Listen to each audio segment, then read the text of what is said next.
fellow YouTuber Kansas Kid did a video, actually a couple of videos recently, where he talked about the difference between thick silver and chunky silver. And I think maybe some people might not have realized, at least I kind of hope from my perspective, that he was trying to be a little bit silly about it, a little bit tongue-in-cheek. He wasn't really trying to set hard and fast rules for what constitutes thick and what constitutes chunky silver. I think he was just kind of having fun with those terms. But it got me thinking that I tend to be drawn to that kind of silver also. So that's what this video is. Kind of a response to Kansas Kid, but also just kind of looking at some examples of what constitutes thick silver and the smaller subset of chunky silver. Let me see if you agree with his definitions and my examples of his definitions. If you're new to the channel, my name is Dub C, and I'm really happy that you're here with me today. For my returning subscribers, thank you guys, as always, for being with me here. If you are new to the channel and have not yet subscribed, I hope that you take the opportunity to go ahead and click on that subscription notification button, the like button, all of that kind of stuff. Remember, it doesn't cost anything to subscribe to a channel. It just builds our base of viewers, and it pushes the algorithms and YouTubes to get these videos out to other people who share your interests in them. So please subscribe to the channel. And go ahead and click on Kansas Kid and subscribe to his channel too while you're at it. So if you're new to the channel, I like to begin my videos with a simple disclaimer, and that disclaimer is that I'm not a financial advisor. I'm not trying to offer any kind of financial advice. I'm simply trying to share some of my experience having bought and sold precious metals and rare coins for the last 30 or 40 years. I also like to begin my videos with a definition or two, and that's kind of funny because that's really what this video is about. We're talking about the difference between thick silver, chunky silver, and what we might call thin silver or standard silver.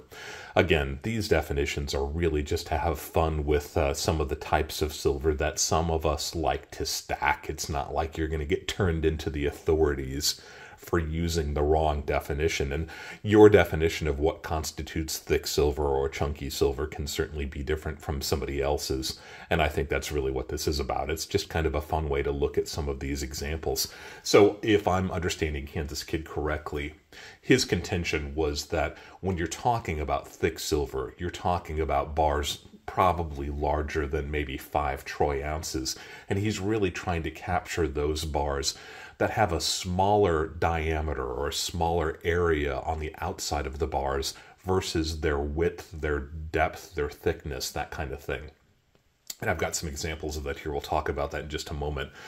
But he also differentiated that between chunky silver, and for his definitions, he was really trying to focus on those items that are 1 ounce or smaller, I believe.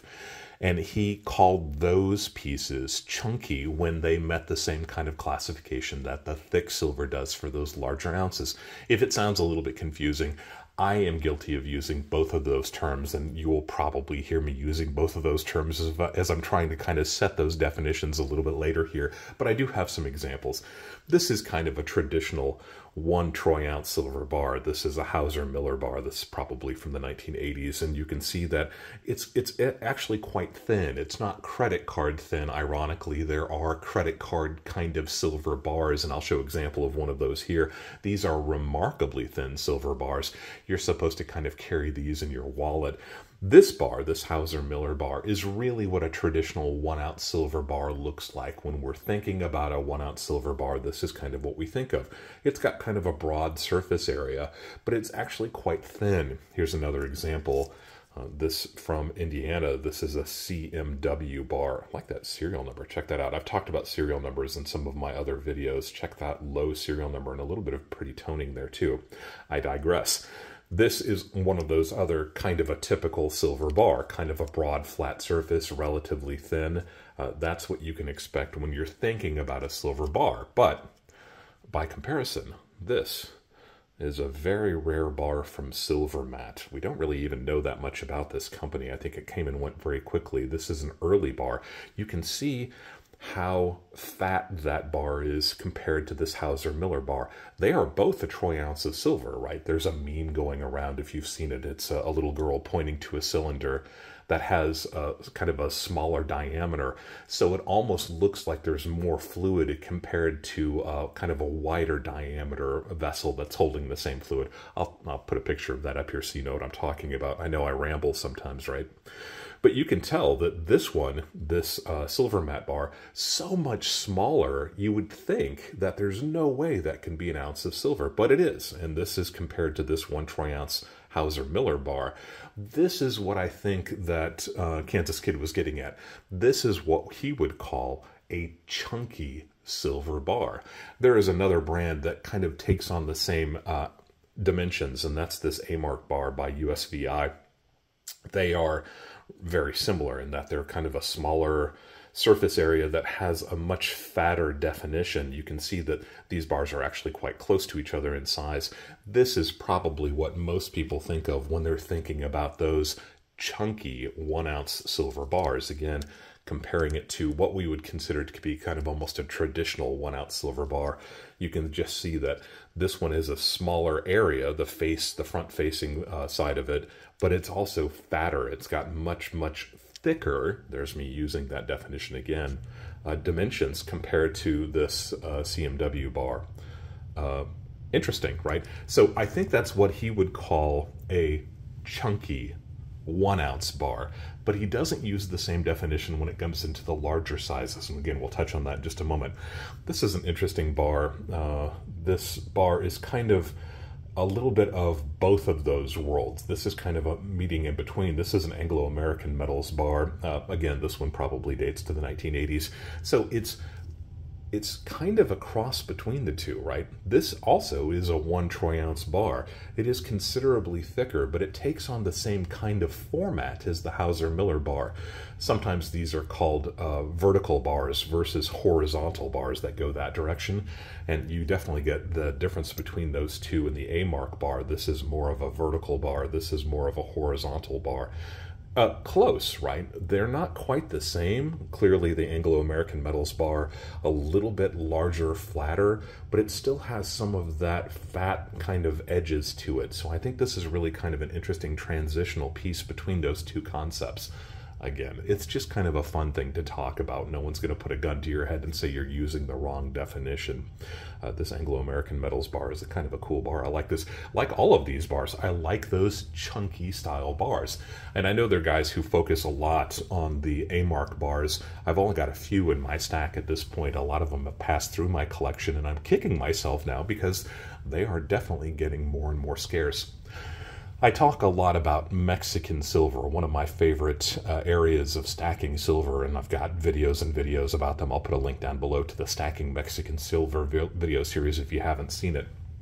But I think that's a great example of something that I have talked about under the same kind of idea. I like the chunky 1 ounce versions of things better. And I did a pretty detailed analysis of the Mexican Libertad, and I'm talking about the original Libertads. These are ones that date from 1982, 83, 84, 85, I think up to 1991. That's when they changed the format. This is what I'm talking about, an example of one of these Libertads like this one here. A gorgeous coin. I am more fond of this classic style Libertad than I am of the newer style. I know for some of my younger subscribers, the idea of those being newer when they were made in the 1990s probably seems pretty silly to you, but for us old guys, this is the style that I got used to. This is the one that I fell in love with originally. It is a stunningly beautiful coin, and yes, I pick these up whenever I can, but one of the things that I think that I maintain made this really interesting, this one of, if not the first modern 999 silver bullion vehicles, is the fact that Mexico could have made this any diameter it wanted to, but they made this coin very fat. This, again, to use that term out of context, is a thick coin. And by comparison, the Silver Eagle that came a little bit later, yeah, the Libertad actually came first. Look how big that diameter is compared to the Libertad. The Libertad, a smaller diameter, but a fatter coin. And because of that, I think that the Libertad has got a bigger heft in your hand, and I'm going to talk about that in just a moment, because I think that that's part of this transition that we've seen. Kansas Kid didn't really talk about it, and he might not have been thinking in those terms, but I think there's a reason why we don't see chunky very often anymore, and maybe we'll start kind of seeing that come back as a retro form of this art, because it is kind of an art, right?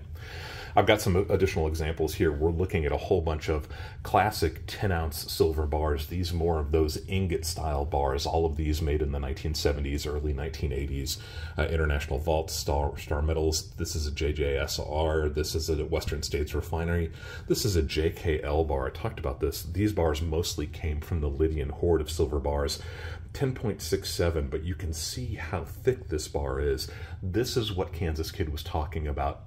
Thick silver, so bars that are greater than 1 ounce, and I contend the rounds or silver coins that are greater than 1 ounce.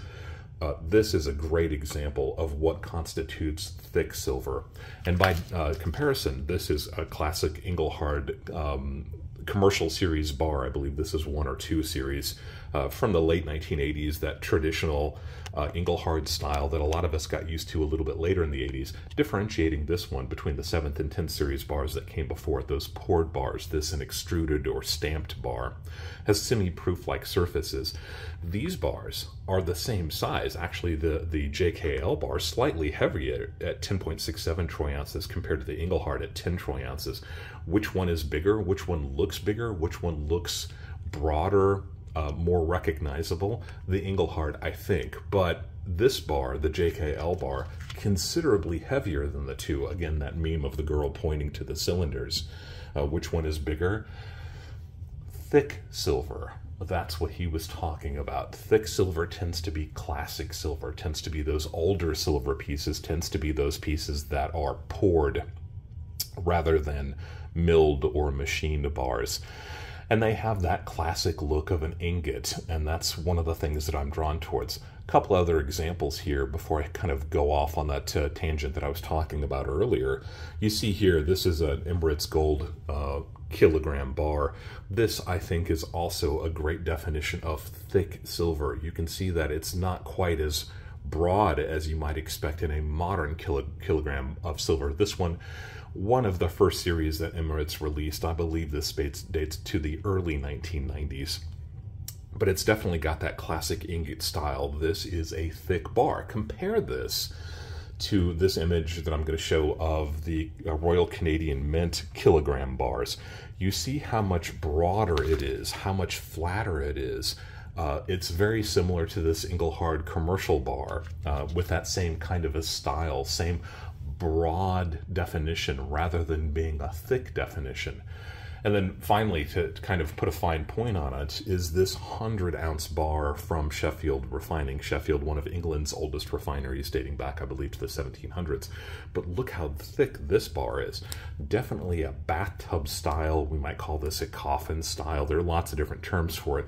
Definitely what I think of when I think of a big silver bar, right? This almost looks like a smaller version of those 100 or 1,000-ounce bars, right? The ones that commodities are traded on. This is a great big heavy silver bar. Definitely has some definition, definitely has some presence, but that's what I was talking about, what I was alluding to earlier. Here's an example of a modern Royal Canadian Mint 100-ounce bar, and you'll notice immediately the similarities between the kilogram Royal Canadian Mint bar and the modern 100 troy ounce Royal Canadian Mint silver bar. RCM is also the supplier of Costco for their 10-ounce silver bars that have become very, very popular, taking on that same kind of form, right? They don't look like this bar. They have that broader, flatter style that we showed earlier with the Engelhard commercial bar. Why is that? I don't know for certain, but I've got an hypothesis, and let me know what you think about this. When these bars, and I'm talking about these bars, first hit on the scene, when the Onza, or the Libertad rather, making sure that we separate those two definitions, they are not the same. When these Libertads first burst on the scene, or even when the A-Mark bar and the Silver Mat bar first burst on the scene, we're talking about, you know, mid-1970s to mid-1980s. That was really before the internet started, right? This was before there was really kind of any kind of mass publications that you would have encountered these vehicles in. So how would you have experienced these vehicles? I think the most likely way you would have encountered a brand new Libertad or one of these 10-ounce silver bars is actually being in person. You would have been at your local coin shop, or maybe you would have been at a coin show or some kind of an other in-person experience when you had to have the opportunity to experience these. And I think that that really was one of the things that was unique about this period of time. You were holding this in your hand, right? This was something you encountered in your own physical being. But that's not really the case anymore, right? For the most part, when you're buying precious metals, at least most of the people that I know, you're still sure buying them at your local shop. I'm a big supporter of my local coin shops, but for a lot of us now, we're buying these items online. We never experience them in our hand. We don't feel that heft. So the heft maybe isn't quite so important. The thickness is not quite so important that it used to be. When you are buying these, you are buying these online. And when you're looking at something online, you want to take advantage of those broad spaces for all of your definition, for your logo, for the purity of the silver, for the serial number. All of those things, I think, are better taken advantage of the technology that we have when you're looking at something on a screen. To be able to see a broader, flatter thing is probably more eye-catching than seeing something that looks smaller, but is chunkier, is fatter, is thicker, to use Kansas Kid's definition. So I think that that may have something to do with it. In fact, I think that has a lot to do with it. The fact that you're buying online now means that to see something visually, again, going back to that meme, right, of the girl pointing to the cylinder that looks like it has more in it, those taller examples, those broader, those flatter examples, look to our minds the first time we see them in just that flash of a second that maybe they're bigger, but it also just allows the people that are making these bars to take advantage of a wider surface area so they can display all of the positive attributes of those bars. Again, just a theory, just an idea, but it seems to kind of make sense, right? We're not encountering these so much in our hands anymore. We're seeing them online, and I think that they are different things. That's one of the reasons maybe that the Libertad is no longer made in those really smaller, thicker dimensions. Obviously, the Canadian Maple Leaf, the American Silver Eagle, the Britannia, and every other form of 1 ounce non-circulating legal tender coin produced by a sovereign nation has those dimensions that are much similar to the size of an American Silver Eagle now. These pieces just have a larger surface area, taking advantage of the ability to see these pieces online rather than feeling that heft in your hand like you used to. So the definitions: chunky silver, 1 ounce or smaller, but it's got to have that fat edge to it. It's got to have that really tiny, compact looking surface to it compared to a more traditional 1 ounce. Thick silver, on the other hand, is greater than 1 ounce, but it's those definitions that kind of mimic the same idea. Rather than being those larger, flatter silver pieces, it's the chunkier, fatter, thicker, however else you want to define it. Again, it's all just for fun. We're all just talking about something that we're passionate about. The definitions really aren't that important, but I think I get the idea of what Kansas Kid was trying to say, and I will try to use those definitions in the future. 1 ounce that is fat, we're going to call that chunky. Greater than 1 ounce that's fat, we're going to call it thick. I like those definitions. I think they're kind of neat. Let me know what you think. If you have a favorite definition that you like to use for your silver, do you like the flatter, broader pieces like those modern Royal Canadian Mint pieces? Do you like these thicker pieces that really kind of have that heft in your hand? Do you get the idea that maybe this is driven, at least in part, by the proliferation of the internet, where you're not really feeling these things in your hand until after you receive them, and by that time you've already made that purchase, right? It doesn't need to have that visceral impact that pieces might have used to in the past.